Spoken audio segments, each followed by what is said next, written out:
Hi everyone, ಎಲ್ಲರೂ ಹೇಗಿದ್ದೀರಾ? ಎಲ್ಲರೂ ಚೆನ್ನಾಗಿದ್ದೀರಾ ಅಂತ ಅಂದ್ಕೊಳ್ತಾ ಈ ಒಂದು ಲಾಗನ್ನ ಸ್ಟಾರ್ಟ್ ಮಾಡಿದ್ದೀನಿ. ಏನಪ್ಪ ಅಂದರೆ ಇವತ್ತು ಸ್ಯಾಟರ್ಡೇ. ಈಗ ತಿಂಡಿ ಎಲ್ಲ ಆಗಿದೆ, ಬಟ್ ಇನ್ನೂ ತಿಂದಿಲ್ಲ. ಬಟ್ ದೇವಸ್ಥಾನಕ್ಕೆ ಹೋಗ್ಬರ್ಬೇಕು. ನೀವೆಲ್ಲ ಹೇಗಿದ್ದೀರಾ? ಎಲ್ಲ ಹೇಗೆ ಹಬ್ಬ, ತುಳಸಿ ಹಬ್ಬ ಮಾಡಿದ್ರಿ? ನಾವು ನಮ್ಮ ಮನೇಲಿ ಮಾಡಲ್ಲ. ಮಾಡಬೇಕು ಅಂತ ಅಂದ್ಕೊಂಡಿದ್ದೆ. ಅದು ಯಾಕೋ ತುಳಸಿ ನಮ್ಮದು ಸ್ವಲ್ಪ ಒಣಗೋಗಿರೋ ಥರ ಆಗಿದೆ. ಅದನ್ನು ಮತ್ತೆ ಚಿಗುರಬೇಕು. ಸೊ ಹಾಗಾಗಿ ನಾವು ಮಾಡಿಲ್ಲ. ಸೊ ಯಾರ್ಯಾರು ಹೇಗೆಲ್ಲ ಮಾಡಿದ್ರಿ ಅಂತ ಕೆಲವರು ಯೂಟ್ಯೂಬರ್ಸ್ ಎಲ್ಲ ಅಪ್ಲೋಡ್ ಮಾಡಿದ್ದಾರೆ. ನಮ್ಮ ದಾವಣಗೆರೆ ಜನ ಕೂಡ ತುಳಸಿ ಹಬ್ಬ ತುಂಬ ಚೆನ್ನಾಗೇ ಮಾಡಿದರು. ನಾ ಇನ್ನೂ ಹೋಗಿಲ್ಲ. ಬಟ್ ಎಲ್ಲ ಮಾರ್ಕೆಟ್ ಒಂಥರ ಜಿಗಿ ಜಿಗಿ ಅಂತಿತ್ತಲ್ಲ, ಅದು ನೋಡಿ ಹೇಳಿದೆ ಅಷ್ಟೇ. ತುಂಬಾನೇ ಚೆನ್ನಾಗಿತ್ತು. ಒಂಥರ ಹಬ್ಬ ಏನಾರು ಇದ್ದಾಗ ನಿಮ್ಮ ದಾವಣಗೆರೆ ನೋಡೋದಕ್ಕೆ ಲಕ ಅನ್ನತ್ತೆ. ಸೊ ಹಾಗಾಗಿ ಹೇಳಿದೆ ಅಷ್ಟೇ. ಗಾಯ್ಸ್, ಇವತ್ತು ಸ್ಯಾಟರ್ಡೇ, ದೇವಸ್ಥಾನಕ್ಕೆ ಹೋಗ್ಕೊಂಡು ತಿಂಡಿ ಮಾಡಬೇಕು. ಪೂಜೆ ಎಲ್ಲ ಆಗಿದೆ. ನೋಡಿ, ಪೂಜೆ ಎಲ್ಲ ಆಗಿದೆ. ಸೊ ಅಡುಗೆ ಮನೆ ಕೂಡ ನೀಟಾಗಿದೆ. ಕೆಲವೊಂದು ಪಾತ್ರೆ ಇದ್ದು ಉಪ್ಪಿಟ್ಟು ಮಾಡಿದ್ದಲ್ವಾ, ಆಮೇಲೆ ತಿಂಡಿ ಗಿಂಡಿ ಆದಮೇಲೆ ಮಾಡೋಣ ಅಂತ ಹಾಗೆ ಬಿಟ್ಟಿದ್ದೀನಿ. ಈ ಒಂದು ಹಾಟ್ ಬಾಕ್ಸಲ್ಲಿ ಹಾಕಿಟ್ಟಿದ್ದೀನಿ ತಿಂಡಿ. ಸೊ ಬಂದು ತಿನ್ಕೋಬೇಕು. ಕಸದವ್ರು ಬಂದಿದ್ರು, ಕಸ ಹಾಕಕ್ಕೆ ಹೋಗಿದ್ರು. ಅವ್ರೇನೋ ಪ್ಲಾಸ್ಟಿಕ್ ಎಲ್ಲ ಡಿವೈಡ್ ಮಾಡಿ ಹಾಕ್ರಿ ಅಂತ. ಸೊ ಕಸ ಅವ್ರು ಹೇಳೋದು ನಿಜಾನೇ, ಸಪ್ರೇಟ್ ಮಾಡಿ ಹಾಕಬೇಕು. ಬಟ್ ಅದಕ್ಕೆ ಜೋರ್ ಮಾಡಿ ಹೇಳ್ತಾ ಇದ್ರು. ನೋಡಿ ನೋಡಿ ಗಾಯ್ಸ್, ನಮ್ಮ ದಾವಣಗೆರೆ ಬೆಳಗಿನ ಜಾವ ಹೆಂಗ್ ಬೆಳಗಿನ ಜಾವ ಅಲ್ಲ, ಸೊ ಬೆಳಗ್ಗೆ ಬಾವು ಬಾವು ಅಂತಿದೆ ಡಾಗಿ. ಗೈಸ್, ಆಂಜನೇಯ ದೇವಸ್ಥಾನ ಇದು, ಪಂಚಮುಖಿ ಆಂಜನೇಯ ದೇವಸ್ಥಾನ. ನೋಡಿ ಇವನಿಲ್ಲಿ ನಾನು ಏನು ಮಾತಾಡ್ತೀನಲ್ಲ ಅದನ್ನು ಇಮಿಟೇಟ್ ಮಾಡಿ ಹೇಳ್ತಿದ್ದಾನೆ.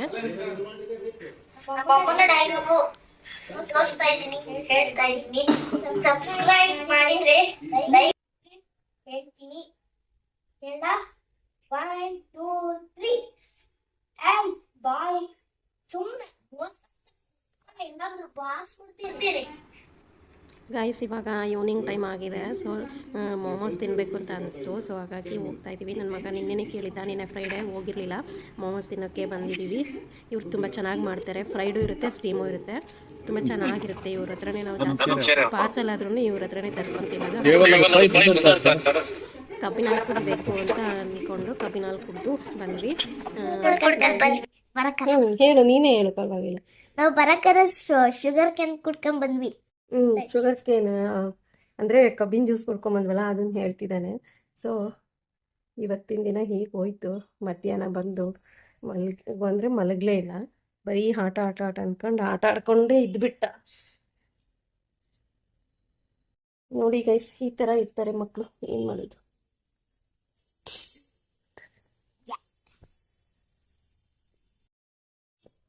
ಗೈಸ್, ಇವನಿಗೆ ಕೆಲವೊಂದು ಟಾಸ್ಕ್ ಮಾಡಿಸ್ತಿರ್ತೀನಿ ನಾನು ಡೈಲಿ.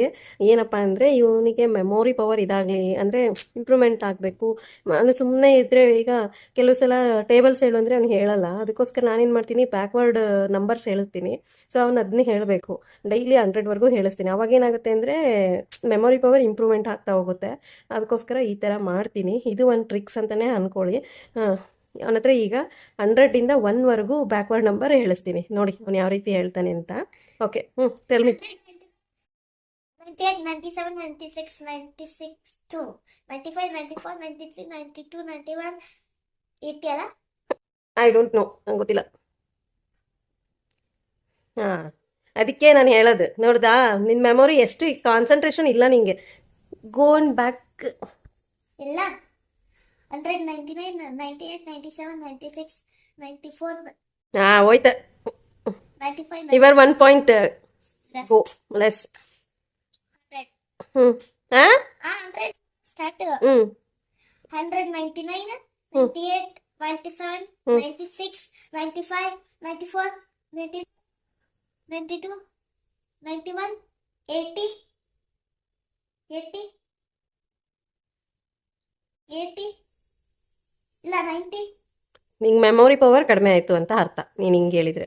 90 89 87 86 85 84 83 82 81 70 80 80 79 78 77 76 75 74 70 73 72 71 60 ಹಾ ಇಲ್ಲ 70. ನೋಡಿ ಗೈಸ್ ಯಾವ ತರ ಹೇಳ್ತಿದ್ದಾನೆ. ಇವನಿಗೆ ಈ ತರ ಮಾಡಿಸೋದ್ರಿಂದ ಏನಾಗುತ್ತೆ ಅಂದ್ರೆ ಅವ್ರ ಕಾನ್ಸಂಟ್ರೇಷನ್ ಕೂಡ ಇಂಪ್ರೂವ್ಮೆಂಟ್ ಆಗುತ್ತೆ. ಮತ್ತೆ ಅವ್ರು ಎಲ್ಲಿ ನಾವು ತಪ್ಪು ಮಾಡ್ತಿದೀವಿ ಅನ್ನೋದು ಬೇಗ ಅರ್ಥ ಆಗುತ್ತೆ. ಗೊತ್ತಾಯ್ತಾ ಗೈಸ್? ಇದೊಂಥರ ಟಿಪ್ಸ್ ಅಂತಾನೆ ಅನ್ಕೊಳ್ಳಿ. 65, 64, 63, 62, 61, 60, 59, 58, 57, 56, 50, 55, 54, 53, 52, 51, 40, 51 ಆದ್ಮೇಲೆ 40. 50, 40, 48, 47, 46, 45, 44, 43, 42, 41, 40. ಗೈಸ್ ಇಲ್ಲಿಗೆ ನಾನು ಸ್ಟಾಪ್ ಮಾಡ್ತಾ ಇದ್ದೀನಿ. ಅವನ ಹತ್ರ ಅವನು ಹೇಳ್ತಿದ್ದಾನೆ, ಬಟ್ ಆದರೆ ನಾನೇ ಸ್ಟಾಪ್ ಮಾಡಿಸಿದೆ. ಯಾಕೆ ಗೊತ್ತಾ? ಈ ಥರ ನಾವು ಹೇಳೋದ್ರಿಂದ ಮಕ್ಕಳಿಗೆ ಮೆಮೊರಿ ಪವರ್ ತುಂಬ ಇಂಪ್ರೂವ್ಮೆಂಟ್ ಆಗುತ್ತೆ. ಮತ್ತು ನಾವು ಏನೇ ತಿನ್ನೋದಕ್ಕೆ ಬಾದಾಮಿ, ಡ್ರೈ ಫ್ರೂಟ್ಸ್ ಏನೇ ಆಗಿರ್ಬೋದು, ಅಥವಾ ಹಾಲು ಇದೆಲ್ಲ ಕೊಡ್ತೀವಿ ಅಂದ್ರೂ ಕೂಡ ಮಕ್ಕಳಿಗೆ ಕೆಲವು ಸಲ ಈ ಥರ ಟ್ರಿಕ್ಸ್ಗಳನ್ನು ಯೂಸ್ ಮಾಡಿದರೆ ಅವ್ರಿಗೂ ಬೆನಿಫಿಟ್ ಆಗುತ್ತೆ. ಇದು ಟಿಪ್ಸ್ ಅಂತಾನೆ ಅನ್ಕೊಳ್ಳಿ.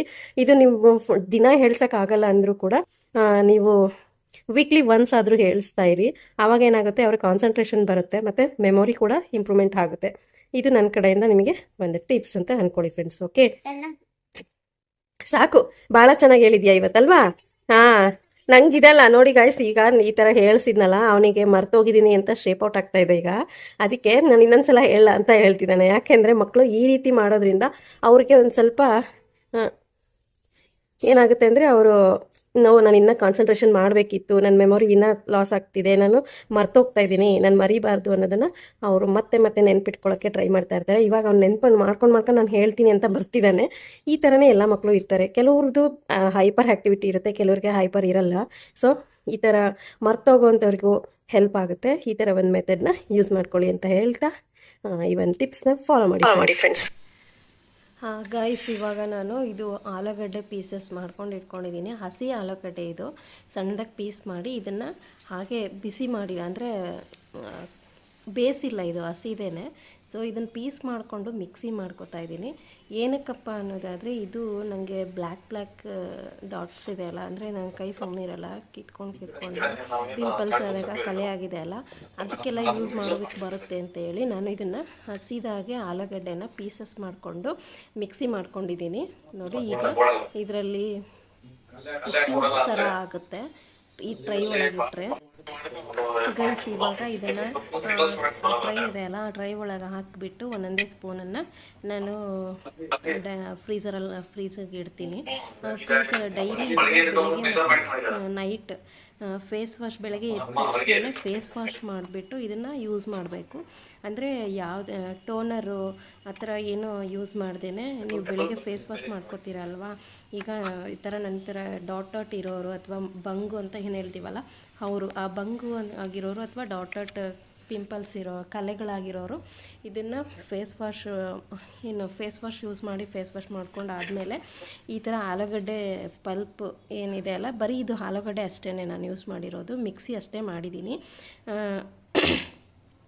1 ಅಥವಾ 2 ಅಂದರೆ ಡೈಲಿ ನಾನು ಬೆಳಗ್ಗೆ ಮತ್ತು ನೈಟ್ ಯೂಸ್ ಮಾಡೋದಕ್ಕೆ ಅಂತ ಎಲ್ಲ ಕ್ಯೂಬ್ಸಲ್ಲೂ ಹಾಕಿಟ್ಟಿದ್ದೀನಿ. ಎಲ್ಲ ಆಲೂಗಡ್ಡೆ ಪಲ್ಪನ್ನ ಈ ಥರ ಹಾಕಿಟ್ಟಿರ್ತೀನಿ. ಇದು ಒಂದೊಂದೇ ಕ್ಯೂಬ್ಸ್ನ ನೀವು ಡೈಲಿ ಬೆಳಗ್ಗೆ ರಾತ್ರಿ ಅಂತ ಯೂಸ್ ಮಾಡಿದರೂ ಕೂಡ ನಿಮಗೆ 15 ಡೇಸಲ್ಲೇ ಇದು ರಿಸಲ್ಟ್ ಗೊತ್ತಾಗುತ್ತೆ.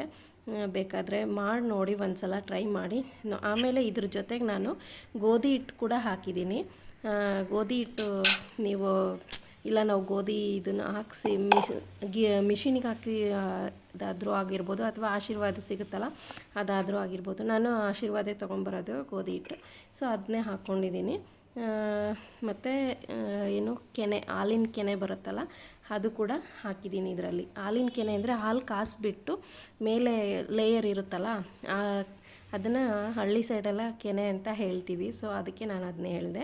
ಈಗ ಅದಕ್ಕೆ ಒಂದು ಸ್ವಲ್ಪ ನೀರು ಹಾಕಿಬಿಟ್ಟು ಮಿಕ್ಸಿ ಮಾಡ್ತಾಯಿದ್ದೀನಿ. ಯಾಕೆ ಅಂದರೆ ಇದು ಅದರಲ್ಲಿನ ಆಲೂಗಡ್ಡೆ ಪಲ್ಪ್ ಇತ್ತು, ಇದು ಏನದು ಆ ಜಾರಲ್ಲಿ. ಸೊ ಅದಕ್ಕೋಸ್ಕರ ಅದನ್ನು ಮತ್ತೆ ಯೂಸ್ ಮಾಡ್ಕೋಬೋದು ಅಂತ ಹೇಳಿ ಆ ಟ್ರೈ ಎಲ್ಲ ಫ್ರೀಸರ್ಗೆ ಎತ್ತಿಟ್ಟಿದ್ದೀನಿ. ಅದು ಡೈಲಿ ಬೆಳಗ್ಗೆ ಮತ್ತು ರಾತ್ರಿ ಯೂಸ್ ಮಾಡ್ತೀನಿ. ಇದು ಈಗ ಫೇಸ್ ಪ್ಯಾಕಿಗೆ ಅಂತ ರೆಡಿ ಮಾಡ್ಕೊಂಡಿರೋದು. ಅದರಲ್ಲೇ ಇನ್ನೂ ಇರುತ್ತಲ್ಲ ಪಲ್ಪೆಲ್ಲ, ಸೊ ಸುಮ್ಮನೆ ಯಾಕೆ ವೇಸ್ಟ್ ಮಾಡೋದು ಅಂತೇಳಿ ಈ ಥರ ಮಾಡ್ತಾಯಿದ್ದೀನಿ. ಏನಿಲ್ಲ, ಹಾಲಿನ ಕೆನೆ, ಗೋಧಿ ಹಿಟ್ಟು ಮತ್ತು ಆಲೂಗಡ್ಡೆ ಪಲ್ಪ್ ಅಂದರೆ ಅದರಲ್ಲಿರೋವಂಥ ಮಿಕ್ಸಿ ಮಾಡಿರೋವಂಥ ಏನು ಹೇಳ್ತಾರೆ ಇದಕ್ಕೆ,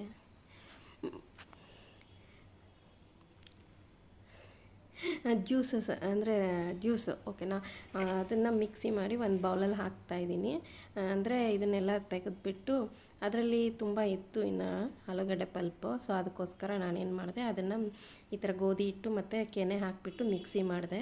ಯಾಕೆಂದರೆ ಎಲ್ಲ ಕಡೆನೂ ಗ್ರೈಂಡ್ ಆಗುತ್ತೆ, ಅವಾಗೆಲ್ಲ ಮಿಕ್ಸ್ ಆಗುತ್ತೆ ಅಂತೇಳಿ ಈಗ ಆ ಬೌಲಲ್ಲಿ ತೆಗೆದಿಟ್ಕೋತಾ ಇದ್ದೀನಿ. ಇದನ್ನು ನಾನು ನೆಕ್ಸ್ಟ್ ಟೈಮು ಅದರದ್ದೇ ಒಂದು ವಿಡಿಯೋ ಮಾಡ್ತೀನಿ.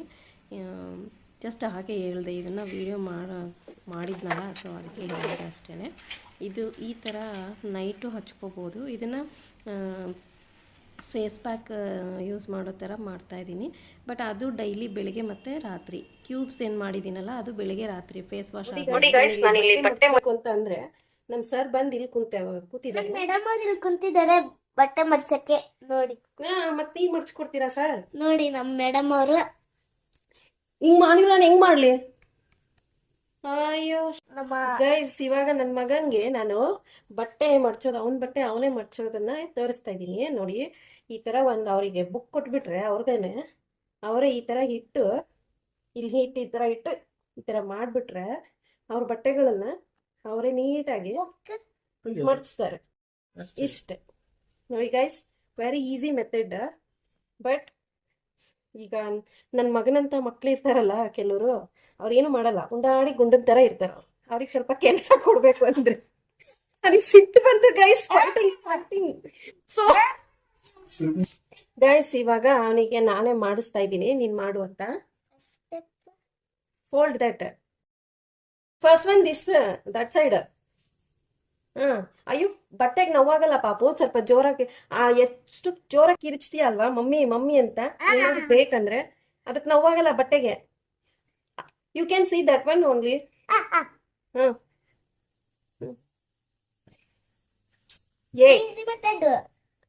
Easy method. ಬುಕ್ಸ್ ತೆಗೆದ್ರೆ ಮುಗೀತು. ಇಷ್ಟೇ, ಓಕೆನಾ? Are you understand? ನೋಡಿ ಫ್ರೆಂಡ್ಸ್, ಇವ್ನ ಮೈಗಳನ್ನ, ಸೊ ಅದಕ್ಕೆ ಒಂದೊಂದೇ ಕಳ್ಸೋಣ ಅಂತ ಬಹಳ ಕೆಲಸ ಕೊಡಿ. ಈಗ ಪ್ಯಾಂಟ್ ಇರುತ್ತಲ್ಲ ಚಿಕ್ಕ ಮಕ್ಕಳದು, ಅವ್ರ ಕೈಯಲ್ಲಿ ಈ ತರ ಫೋಲ್ಡ್ ಮಾಡಿಸ್ಬಿಟ್ಟು, ತರ ಫೋಲ್ಡ್ ಮಾಡಿಸಿ ಅದನ್ನ ಉಲ್ಟಾ ಮಾಡಿ ಈ ತರ ಮಾಡಿಸಿ ನೀಟಾಗಿ ಬರೋ ತರ ಫೋಲ್ಡ್ ಮಾಡಿದ್ರೆ ನೋಡಿ ಕಾಣಿಸುತ್ತಲ್ವಾ? ಈಗ ವಾರ್ಡ್ರೋಬ್ ಎಲ್ಲ ಚಿಕ್ಕ ಚಿಕ್ಕದಾಗಿರುತ್ತೆ, ಆಗಲ್ಲ ಅನ್ನೋರು ಈ ಒಂದು ಮೆಥಡನ್ನು ಫಾಲೋ ಮಾಡ್ಬೋದು. ಆಮೇಲೆ ನಾವು ಏನಾದ್ರು ಜರ್ನಿ ಮಾಡ್ತಿದ್ದೀವಿ ಅಂದರೂ ಕೂಡ ಇದೇ ಮೆಥಡ್ ಕೂಡ ಈಸಿಯಾಗಿ ಯೂಸ್ ಮಾಡಿಕೊಂಡು ನಾವು ಬಟ್ಟೆನ ನಮ್ಮ ಬ್ಯಾಗ್ಗಳಲ್ಲಿ ಇಟ್ಕೊಂಡು ಹೋಗ್ಬೋದು. ಎಷ್ಟು ಚೆನ್ನಾಗಿದೆ ಅಲ್ವಾ? ಇಷ್ಟು ಉದ್ದ ಇದ್ದಿದ್ದು ನೋಡಿ, ಇಷ್ಟು ಚಿಕ್ಕದಾಯ್ತು. ಒಳ್ಳೆ ಬರ್ಗರ್. ನನ್ನ ಮಗ ಹೇಳ್ತಿದ್ದಾನೆ ಇದು ಬರ್ಗರ್ ಅಂತೆ. ಎಷ್ಟು ಚೆನ್ನಾಗಿ ಕಾಣಿಸ್ತಿದೆ ಅಲ್ಲ, ವಾಲೆಟ್ ಟೈಪ್ ಅನಿಸ್ತಿದೆ. You like that? Okay friends, ಇದೊಂಥರ ಟಿಪ್ಸ್ ಅಂತ ಅನ್ಕೊಳ್ಳಿ ಗೈಸ್. ಇದಿಷ್ಟು ಬಟ್ಟೆ ಮಡ್ಚಬೇಕು. ಬಾಯ್. ಗೈಸ್, ಇಲ್ಲಿಗೆ ಹೆಂಡ್ ಮಾಡ್ತಾ ಇದ್ದೀನಿ ನನ್ನ ಬ್ಲಾಗನ್ನ. ಏನಪ್ಪಾ ಅಂದ್ರೆ, ಇವತ್ತು ಯೂಸ್ಫುಲ್ ಆಗಿರೋಂಥ ಟಿಪ್ಸ್ ಹೇಳಿದ್ದೀನಿ ಅಂತ ನಾನು ಥಿಂಕ್ ಮಾಡಿದೆ. ಬಟ್ ಎಷ್ಟು ಮಟ್ಟಿಗೆ ಯೂಸ್ಫುಲ್ ಆಗಿರೋಂಥ ಟಿಪ್ಸ್ ಏನೇನೋ ನಂಗೆ ಗೊತ್ತಿಲ್ಲ. ಸೊ ಇಲ್ಲಿಗೆ ನಾನು ಹೆಂಡ್ ಮಾಡ್ತಾ ಇದ್ದೀನಿ. ಪ್ಲೀಸ್ ಗೈಸ್, ನನಗೆ ನಿಮಗೆ ಇಷ್ಟ ಆಗಿದ್ರೆ ಸಬ್ಸ್ಕ್ರೈಬ್ ಆಗಿ, ಲೈಕ್ ಮಾಡಿ, ಶೇರ್ ಮಾಡಿ, ಕಾಮೆಂಟ್ಸ್ ಮಾಡಿ ಅಂತ ಕೇಳ್ಕೊಂತ ಇಲ್ಲಿಗೆ ನನ್ನ ಒಂದು ಬ್ಲಾಗನ್ನು ಮುಗಿಸ್ತಾ ಇದ್ದೀನಿ. Thanks for watching. Love you guys, love you all, take care. Please ಇಷ್ಟ ಆದರೆ ಸಬ್ಸ್ಕ್ರೈಬ್ ಆಗಿ, ಲೈಕ್ ಮಾಡಿ, ಶೇರ್ ಮಾಡಿ, ಕಾಮೆಂಟ್ ಮಾಡಿ. ಓಕೆನಾ? Thank you.